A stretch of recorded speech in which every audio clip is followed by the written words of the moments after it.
so much for joining me. My name is Tracy, if you haven't been here before, and this is a DIY upcycling channel where we take thrifted items, discarded unwanted items, boring clothes out of the closet, breathe new life into them, and create fun, wearable art.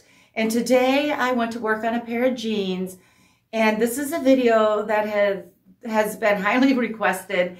A lot of people have asked me to do another pair of my oversized distressed jeans with flower and bird appliques. And I am starting with a thrifted pair of men's jeans. These are 38-32, so 38 waist. I'm about a 30, and I want it oversized. I will be taking it in a little bit, adding a couple little buttons that I can shrink those up, but I want them nice and baggy. Now, I got a little pre-started on these already, and what I did was bleach some key areas, 4 key areas.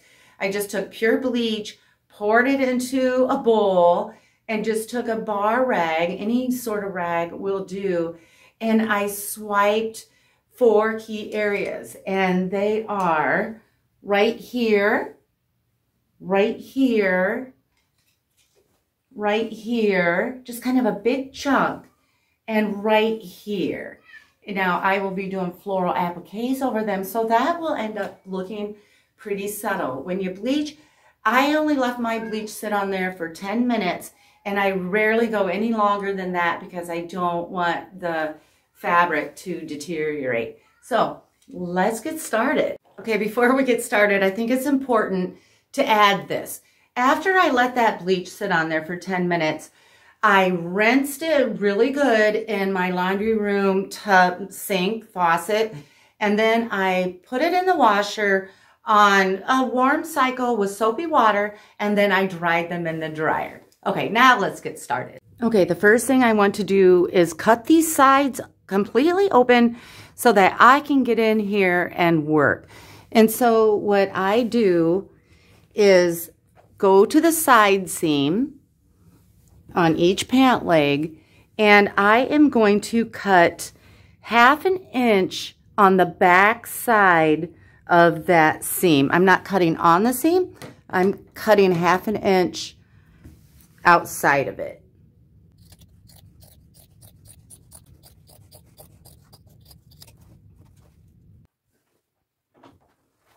Okay, so the next thing I want to do is just cut off these pockets. Sometimes I don't. Sometimes I just cut one off. On these, I want both cut off.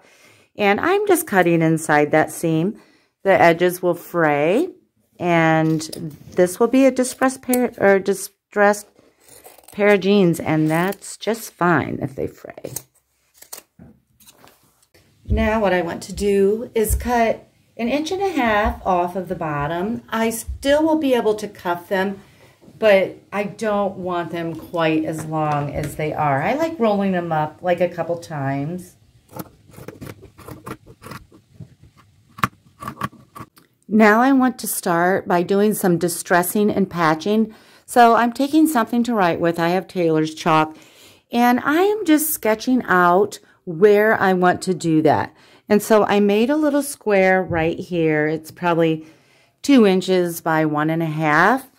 I made a rectangle right here, maybe 3.5 by 2. And on the pant leg over here, I made a tall rectangle about 4.5 by 1.5, 2 inches. Now on the front, I just made 2 rectangles. One's right here, sort of off to the side. And then on the front of the leg right here, this is probably my biggest one.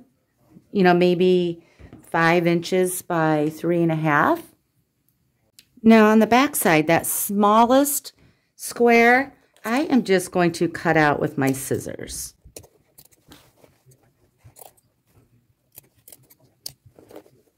All the rest, I'm going to use this technique that I'm going to show you now. So I'm taking a cutting board. You can use cardboard or whatever you want. And I'm slipping it between those 2 layers of fabric. And then I'm going to take, I have a Slice brand box cutter.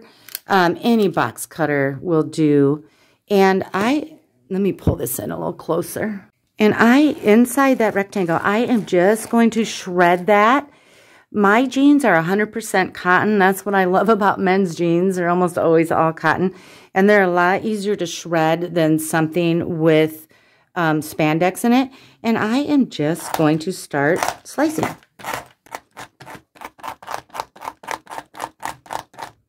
Sorry, I know that shakes the camera terribly. So now what I want to do is just cut out a lot of these strips because I will patch it with something pretty like floral from behind. And I want to be able to see that patch.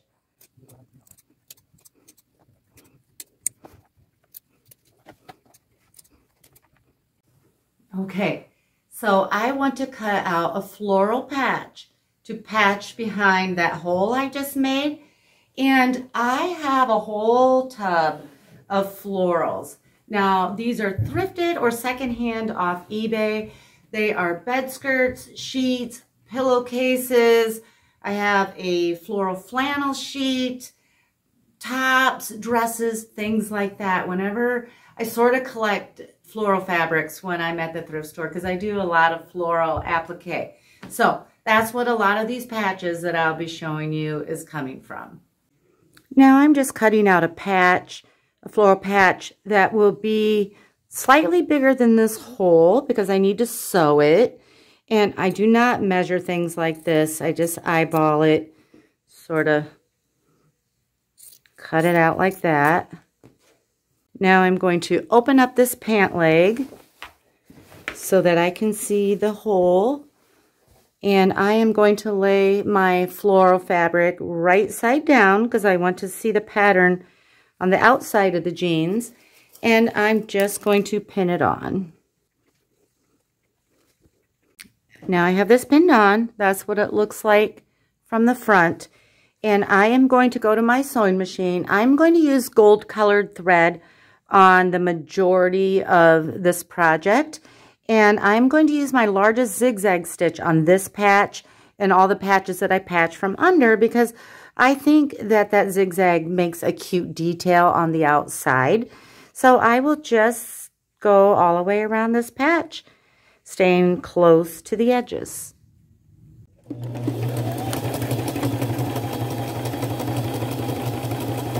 And this is what it looks like on the front. Now the washer and dryer is what is going to fray all these fun little scrappy pieces.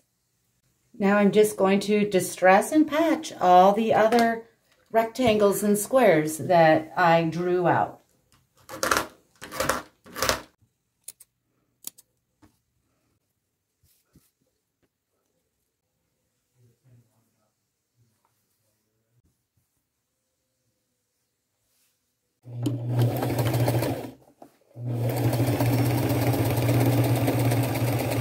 Okay, so here's what we have so far. We're still cut open on the sides.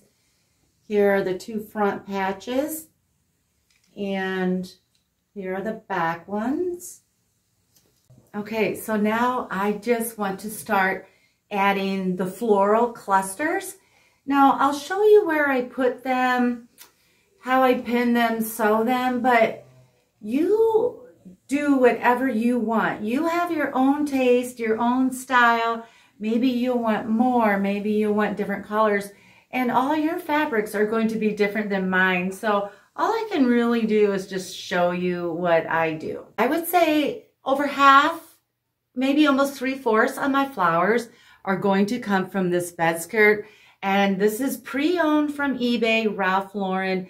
And if you want to find gorgeous florals, go to eBay, type in Ralph Lauren bedding, bed skirts, things like that, because they are just beautiful. And I am just cutting out the flowers and the leaves that I want. And I am not getting super hung up on going around every tiny little leaf, things like that. So I'm cutting this whole piece out as a cluster. Otherwise, it's really, really hard to sew, and it's not even necessary. Sometimes I get more intricate than others. This is more rough cut, I would say. Okay, here's where I laid my first one. And I added another little piece because I wanted it to sort of drape down like this.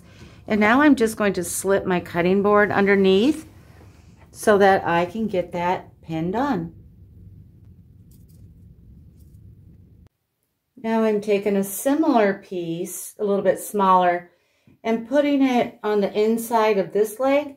And after I get this pinned on the front, I'll wrap it around underneath and continue pinning it. Okay, so I'm just laying out some flowers how I like them. I have a few pieces that look like this, clusters cut out of a flannel sheet. And I laid some more of this skirt down here, the bed skirt down here. Now I'm just going to get these pinned on, and then I have a few patches, like rectangle patches I want to put on.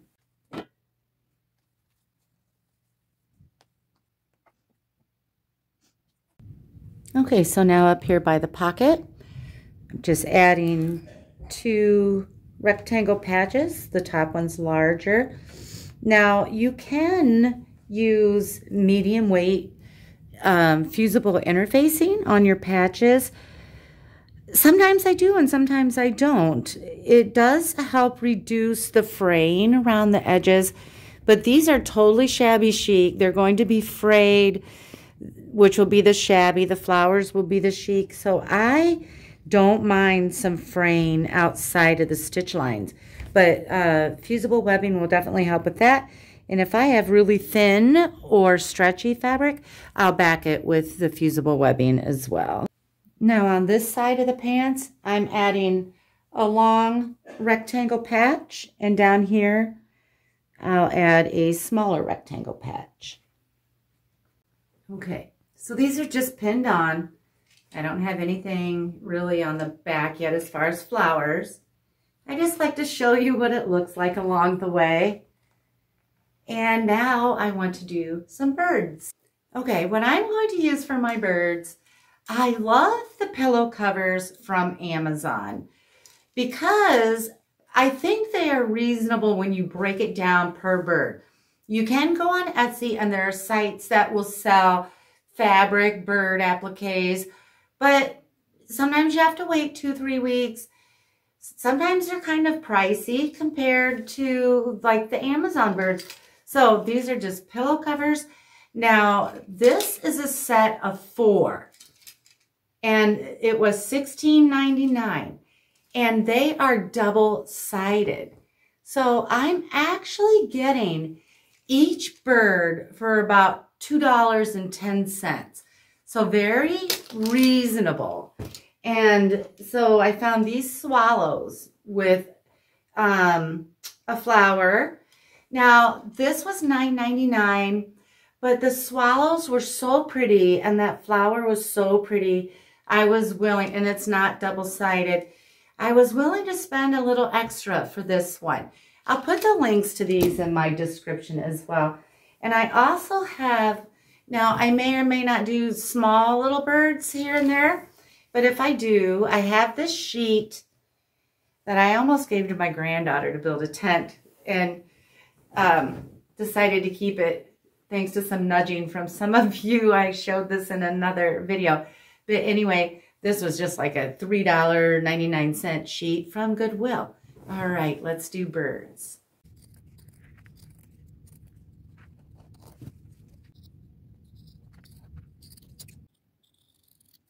Okay, I have the birds laid out where I want them. I put a big blue one with a little bit of a yellow belly right here. And I cut out some of the stick from that pillow cover, something for him to sit on. I put a little one there, and I put a swallow right here, and then another little bird here. And now I'm just going to get them pinned on. So now I have almost everything. I still have some things to do up here after I stitch on these flowers and birds. So now I'm going to go sit at my machine for a while and get comfy and sew every single one of these flowers, patches, and birds on. I'm going to use a fairly small straight stitch, stay close to the edges.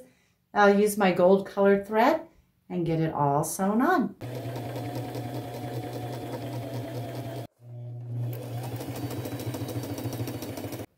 Everything is sewn on, and I did the back. And the back is the same basic concept as the front, and I'll give you a little bit of a closer shot of that. Now this little patch right here is just from a men's robe that I thrifted.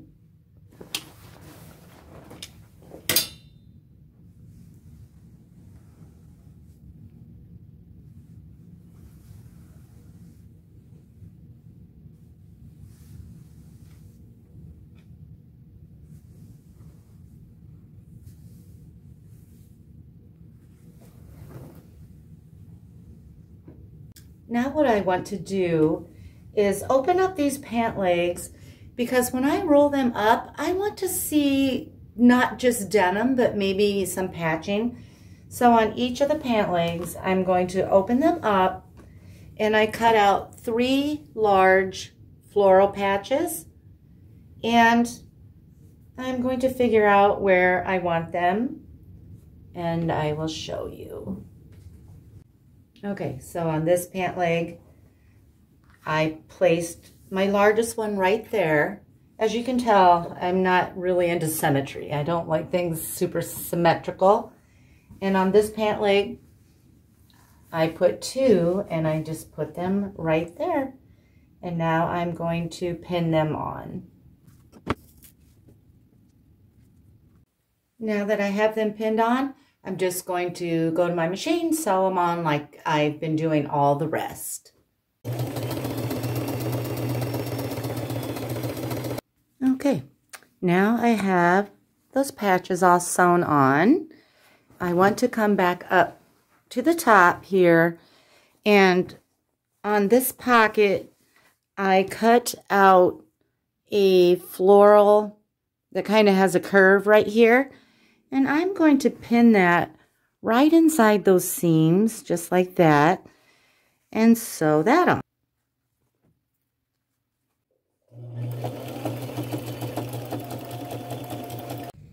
Okay, now what I want to do is just take a little patch that will fit inside these seams, and it's about 7 inches long.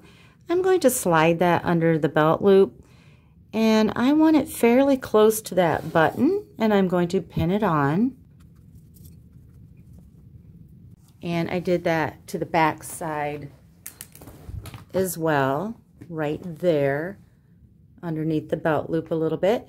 And now I just want to sew these on. And the belt loop does kind of get in the way, but the presser foot will go almost completely under there. So I will start maybe sewing here, sew across, get as far under the belt loop as I can, take it out, move it over, and continue sewing. Take it out, move it over, and sew. And I'll do that to the front and the back.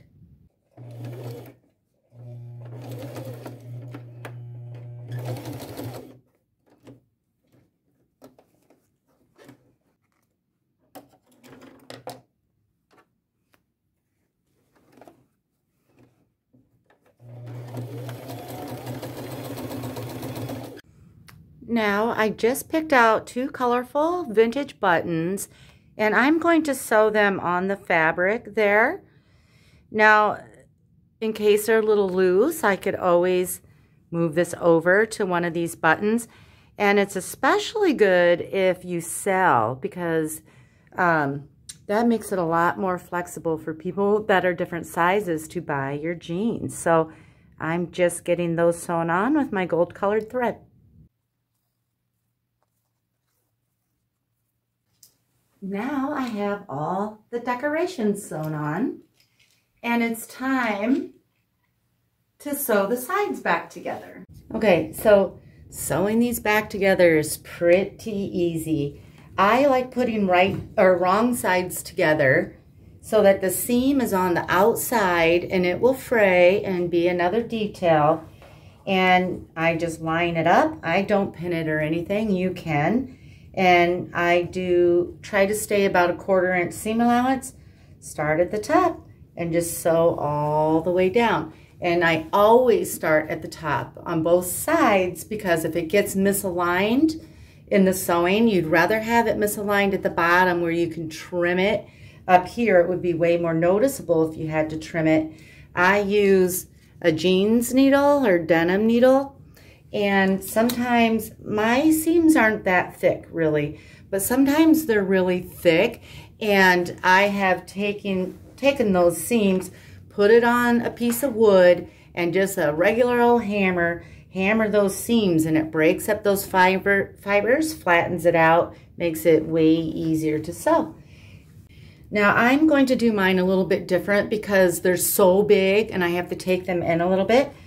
All I'm going to do is start at the top. I'm going to start 3/4 of an inch in and do a super subtle taper down to a 1/4 of an inch seam allowance. You need to do that very slow and subtle, because you can see that on the outside if you cut over too quick and there's just a weird bunching there. So, going to get these sewn. I'm using a fairly small straight stitch, and I will go over it 2 times so that it's extra durable.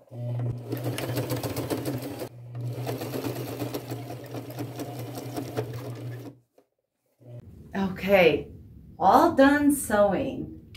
How stinking cute are those? All right, now I'm going to wash them and dry them. The washer and dryer will get all that distressing that we did and the raw edges frayed nice. I'll just wash it in a regular cycle, warm water, tumble dry on hot, and then I'll probably have to do a lot of trimming of crazy fraying that has happened. So I'll get all that done, put them on, and show you what they look like.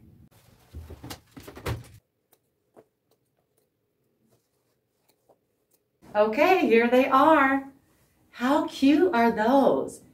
I found myself getting almost a little attached to these jeans, like feeling I want to put them on right away and never take them off. They're so cute. And if you make these, please don't overthink the placement of the flowers. Think of it this way.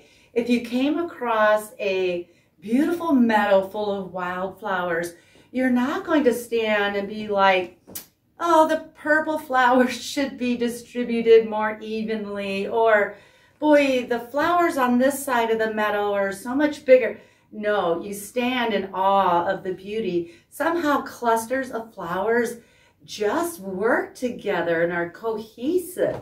All right, I'm going to bring it in a little closer so that you can look more at the details. And I thank you so much for watching.